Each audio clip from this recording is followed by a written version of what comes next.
Tu marches dans la décharge de la ville de Zalem, à la recherche de quelques pièces à récupérer, quand soudain, tu trouves un bus de robot miraculeusement intact. Salut à tous, on part sur l'analyse du tome 1 de Gun.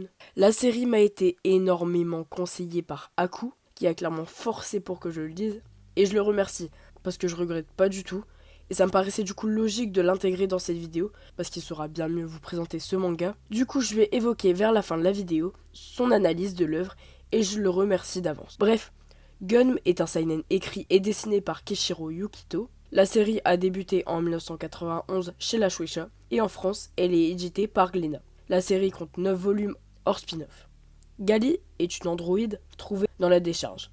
C'est océan d'ordures déversé par Zalem, la ville suspendue. Ido, un biomécanicien de génie, aura comme objectif de lui construire un corps. Mais rien ne pourra empêcher Gali de révéler sa vraie nature, une guerrière obsédée par la victoire. Pour commencer, la cover montre bien l'univers CF de l'œuvre. Après, elle est vachement sombre pour une cover de tome 1. Et ça peut vraiment rebuter les gens à en fait acheter la cover, parce que c'est vrai que je la trouve pas magnifique. Et ça, c'est dommage. Mais après, ça montre du coup bien que c'est un seinen. Par contre, point négatif, mais le papier est giga fin. Bref, il y a quelques pages couleurs, et ça montre vraiment que Glénat s'est investi dans cette série. Et ça aide aussi à plus s'acclimater avec l'univers. La colorisation, je sais pas si ça se dit, mais ça sonne bien. Au début, est très monochrome, avec des tons chauds, rouge-orange, comme sur la cover, qui montre encore bien la dimension CF et l'idée qu'on se faisait du futur à l'époque. Avec un monde similaire à Mars, avec une couleur orange, bref, vous voyez. Côté dessin, il est forcément à l'ancienne, le trait est fin, précis, mais reste authentique avec des traits en trop. Mais franchement, je préfère ça à un dessin trop parfait, fait à l'ordi, même si c'est super beau. Le dessin est aussi très détaillé. Dès la première page, l'univers est posé. On est dans un monde style post-apocalyptique très sombre, voire inquiétant. On capte dès les premières pages et dialogues le caractère des personnages et dans les grandes lignes l'intrigue de l'œuvre. Le dessin est très sombre et vintage. Il paraît même un peu brouillon à certains moments, comparé à ce qu'on voit actuellement. Mais il reste très beau. Il y a énormément de charme. Il est aussi dynamique avec des lignes de vitesse qui sont pas mal utilisées, mais aussi dans la diversité des plans et angles de vue utilisés. Et même du découpage des cases. Dès le premier chapitre, Kishiro nous montre sa capacité à écrire un manga, parce que tout est bien construit, on est pris dans le récit, on arrive même à être surpris avec un petit plot twist. Les décors sont plutôt simplistes, mais ultra immersifs et efficaces. Je trouve le dessin sublime, surtout lors des combats, qui sont d'ailleurs gore. En plus de ça, ils ont une vraie part de stratégie, comme ce sont des combats de robots, parce que comme dans Origin, la stratégie est encore plus poussée et plus complexe, ce qui rend les combats plus intéressants.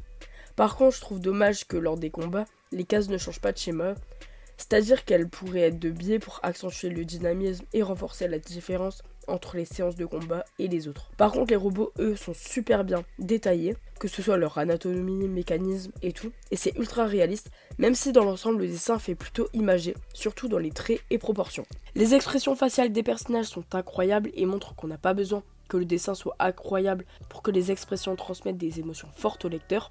La pagination est bonne et nous garde les scènes importantes sur une page de droite pour ne pas qu'on soit spoilé. Il y a très peu de bulles, mais des fois on n'en a pas besoin tellement le dessin est puissant. En fait, on comprend tout.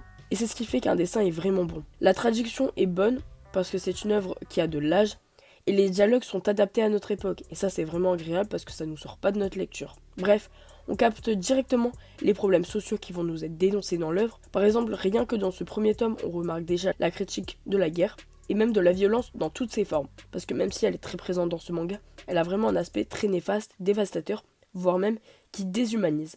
Le monde est dystopique et il est totalement en contradiction avec Gali, qui est quelqu'un de très pur. Et cette dualité est représentée très clairement avec son corps, qui est celui d'un berserker, qui désigne un robot guerrier qui a été créé juste pour détruire. On suit aussi Gali dans la construction de son identité, à la recherche d'elle-même. D'ailleurs, c'est bête, mais ça nous pousse à nous questionner sur est-ce que les robots peuvent avoir une conscience.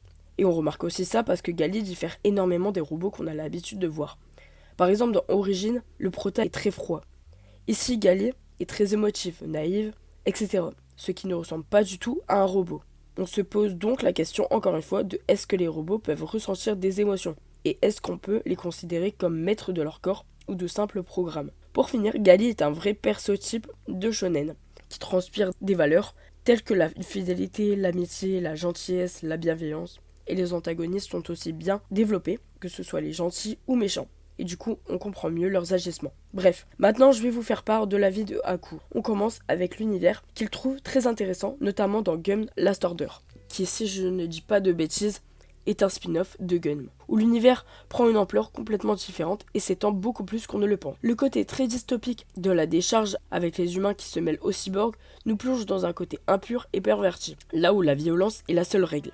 Et ce côté impur contraste parfaitement avec le personnage de Gali, qui est en quelque sorte un nouveau-né, qui doit tout apprendre, et il trouve ce contraste de pureté poussé à l'extrême, contrairement au shonen, et c'est pour lui un élément important, car c'est dans cet environnement-là qu'on va découvrir toutes les facettes de la personnalité de Gali, et tout son développement psychologique. Et là c'est intéressant parce que je le rejoins complètement. Dans chaque tome, on peut trouver un nouvel état d'esprit chez elle, c'est donc réellement un récit psychologique qui est notamment ponctué par les rencontres et les relations qu'elle peut avoir avec les autres personnages. Haku m'a dit qu'il aime beaucoup la relation Ido-Gali, qui change de ce qu'on peut voir d'habitude, parce qu'il ne se souvient pas d'une relation père-fille ou créature-créateur, selon le point de vue, qui soit aussi forte dans un manga. En plus, on peut voir dans ce manga que personne n'est parfait, méchant ou gentil. C'est simplement un monde dans lequel chacun essaye de survivre, et on arrive à ressentir de l'empathie pour les adversaires de Gali, qui n'en sont d'ailleurs pas réellement, et c'est d'ailleurs quelque chose que Kishiro fait très bien, retranscrire les émotions des personnages. Côté dessin, Haku le trouve parfait. Kishiro, c'est pour lui parfaitement qu'un style adopté pour chaque situation. Ce qu'il veut dire, c'est qu'il alterne très bien entre pages très claires et très sombres, avec d'excellents changements de rythme, notamment dans le découpage, ce qui se ressent énormément dans les combats dans Last Order. Et je suis ultra d'accord sur ce point, le dessin change énormément de style, et franchement c'est impressionnant. Et ça se voit même dans les chara-design au début. Gali est un personnage doux, qui fait enfantin, et justement pur. C'est aussi le cas d'Ido, pour son côté protecteur.